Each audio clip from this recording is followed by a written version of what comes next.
Hello students, welcome to Jindal senior secondary school.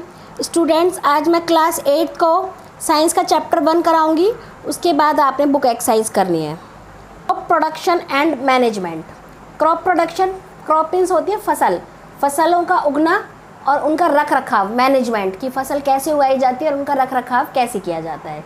इस chapter के बारे में हम ये पढ़ेंगे।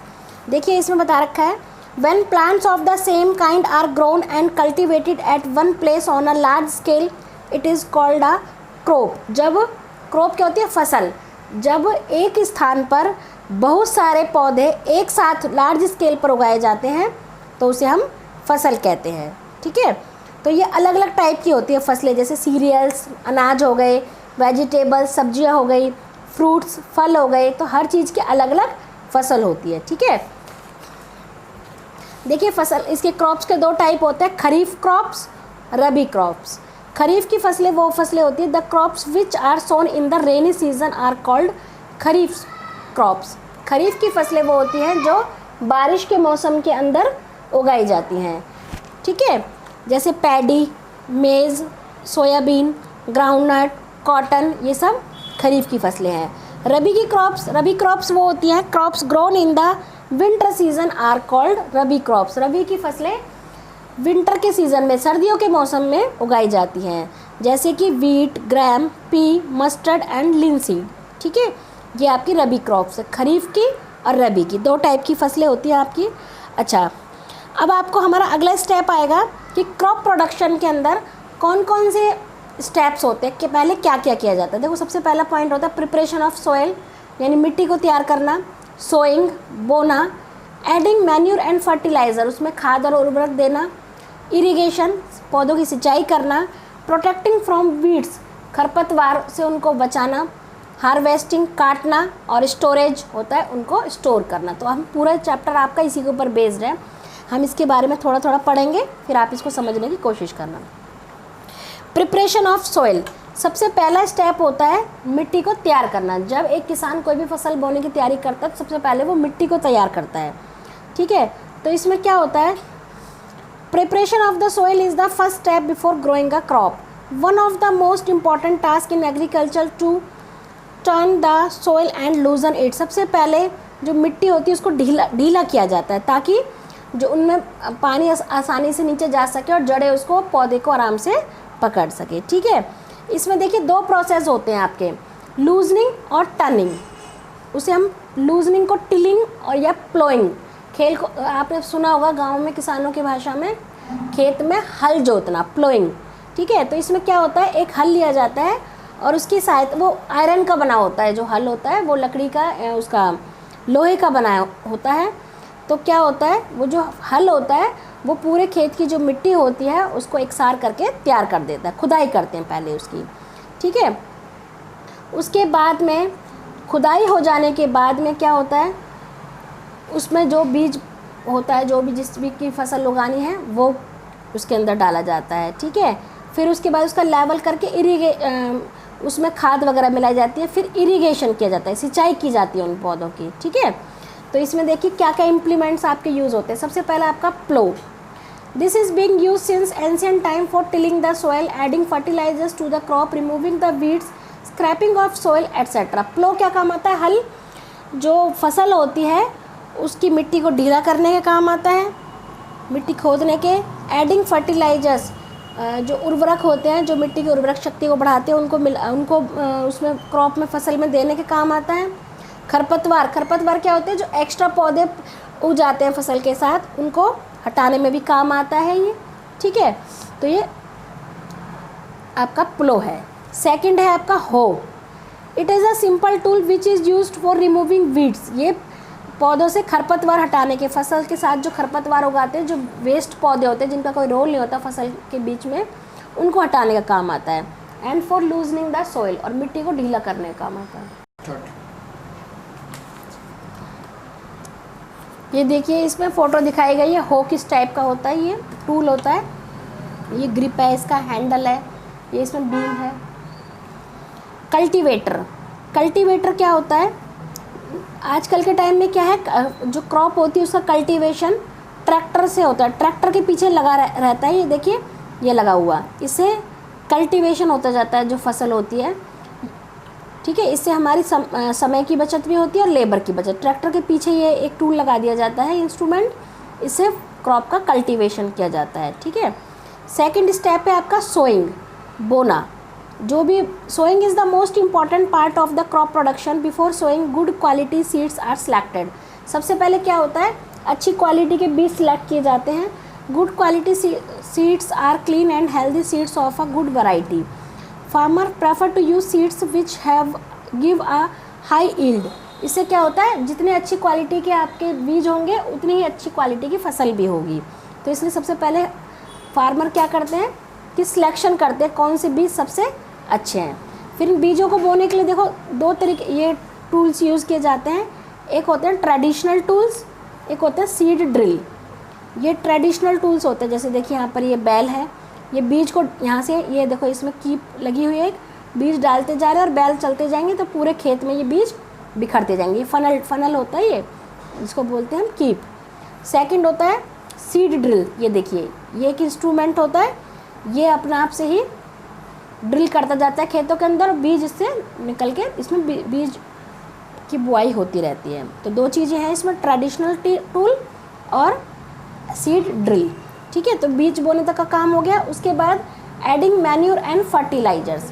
किसान क्या करते हैं, मिट्टी की उर्वरक शक्ति को बढ़ाने के लिए उसमें कुछ खाद या उर्वरक, फर्टिलाइजर्स होते हैं उर्वरक, जिनमें कुछ केमिकल्स होते हैं जो कि मिट्टी के अंदर डालते हैं, जिससे फसल अच्छी होती है, ठीक है। इससे फसल क्या होगी, अच्छी मात्रा में होगी।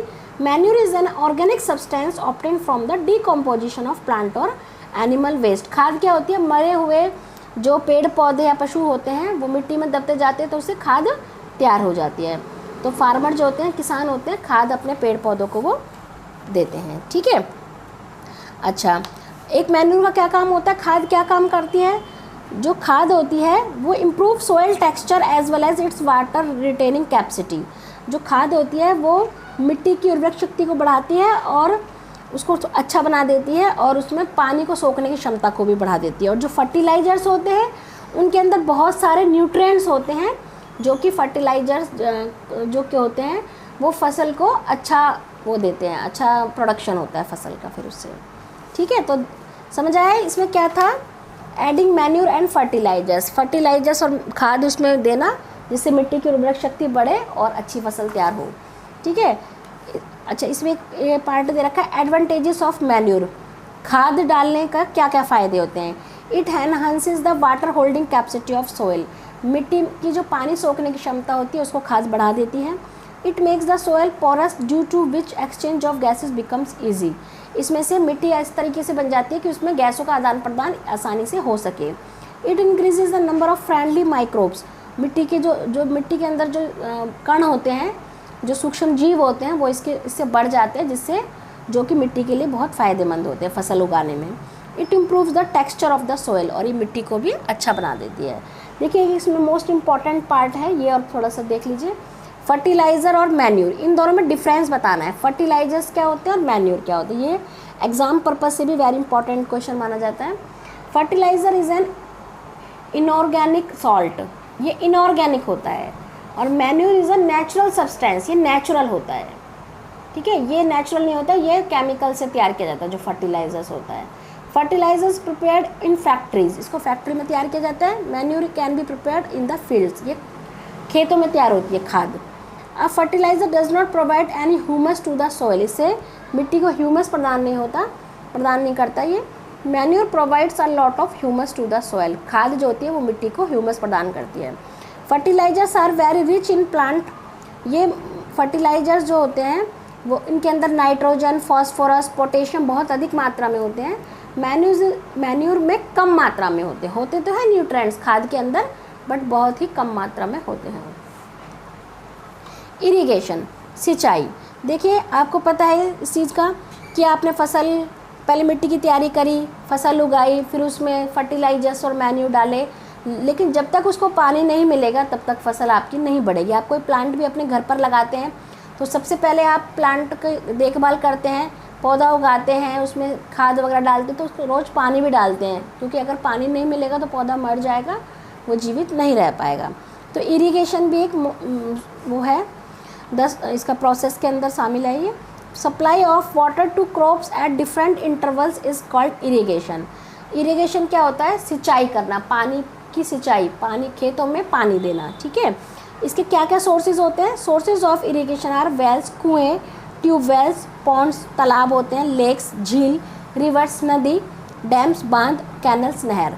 इनका आप किसी का भी पानी इस्तेमाल करके खेतों में सिंचाई कर सकते हैं। देखिए ये ट्रेडिशनल मेथड दिखा रखा है इसका इरिगेशन का। पहले टाइम पर क्या करते थे? कुओं से पानी निकाल के खेतों में ऐसे पास कर दिया करते थे। ये ट्रेडिशनल मेथड है, पुराना मेथड है, ठीक है। इसमें 2 तरीके के मेथड होते हैं, पुली सिस्टम और चेन पंप, ठीक है। एक तीसरा ये है ढेकली एंड राहत, लीवर सिस्टम भी जिसको हम कहते हैं। तो ये कॉमन सिस्टम है, देखिए सबका इसमें दिखा रखा है। ये मोट बोलते हैं, चेन पंप, ढेकली, ये रहट है। इससे पानी का आदान प्रदान फसल के अंदर पूरा तरीके से किया जाता है। अब मॉडर्न मेथड चल गए इरिगेशन के, क्योंकि ये बहुत ही टाइम कंज्यूमिंग प्रोसेस है, इनमें बहुत टाइम लगता है, लेबर भी ज़्यादा लगती है, इसलिए मॉडर्न मेथड्स यूज़ किए जाते हैं। उसमें क्या होता है? स्प्रिंकलर सिस्टम होता है, एक ड्रिप सिस्टम होता है, ये 2 सिस्टम्स होते हैं। तो देखिए इसके अंदर क्या होता है? स्प्रिंकलर सिस्टम में this system is more useful on the uneven land where sufficient water is not available. जहाँ पर पानी पर्याप्त मात्रा में नहीं होता उस जगह पर ये सिस्टम अच्छा रहता है। The perpendicular pipes having rotating nozzles on the top are joint to the main pipeline at regular intervals. इसमें क्या होता है? इसको पाइपलाइन से जोड़ दिया जाता है और एक फुहारे टाइप का होता है, वो फैलकर पूरे खेत को पानी पहुंचाता रहता है, स्प्रिंकलिंग करता रहता है, पानी की पूरी फसल को पानी लग जाता है। और ड्रिप सिस्टम में देखिए आप, ड्रिप सिस्टम में किस तरीके से, in this system the water fall drop by drop just at the position of the roots. जड़ों में बूंद बूंद बूंद बूंद पानी गिरता रह जाता है, गिरता रहता है। इसको हम it is called drip system कहते हैं। It is the best technique for watering fruit plants. जो फलों के पौधे होते हैं उनको पानी देने का सबसे अच्छा तरीका ड्रिप सिस्टम द्वारा है। This system provides water to plants drop by drop. इससे बूंद बूंद बूंद करके पानी जाता है, जिससे पानी वेस्ट भी नहीं होता। आपका है अगला प्रोसेस के अंदर अगला स्टेप है प्रोटेक्शन फ्रॉम वीड्स। वीड्स मैंने भी आपको पहले बताया था कि वीड्स क्या होते हैं?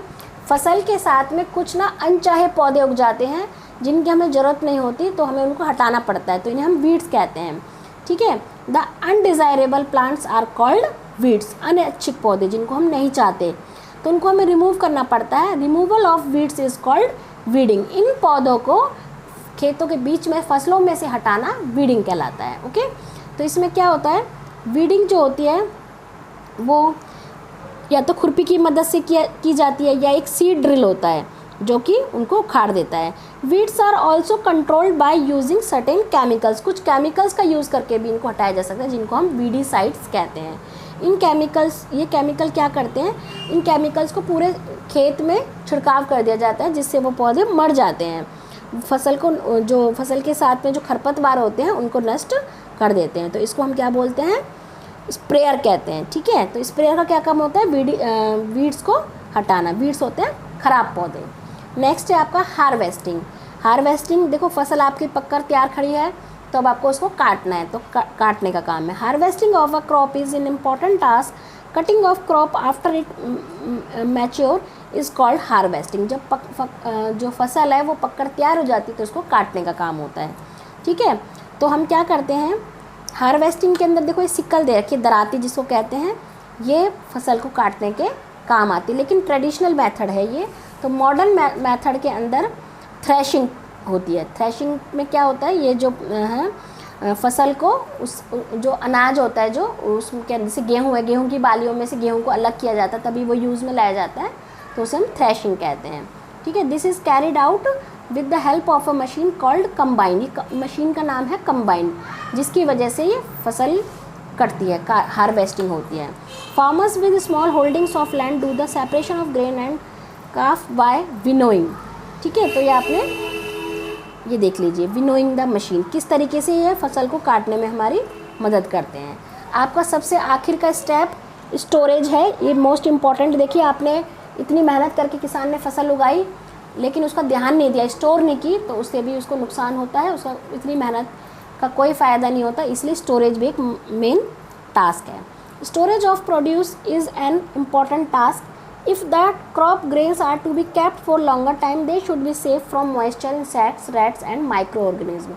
जो फसलें होती हैं उनको काफ़ी लंबे समय तक किसान को जो अनाज होता है, दालें हो गई, अनाज हो गई, रखना पड़ता है ताकि पूरे साल लोगों को प्रोवाइड करा सके। तो उसको बचाना पड़ता है किस किस चीज़ से, मॉइस्चर, नमी से, कीड़ों से, चूहों से, छोटे छोटे जीवों से, ताकि वो फसल को उसकी जो अनाज है उसको ख़राब ना कर दें। तो किसान क्या करता है इसके लिए, इसको स्टोर करता है, ठीक है।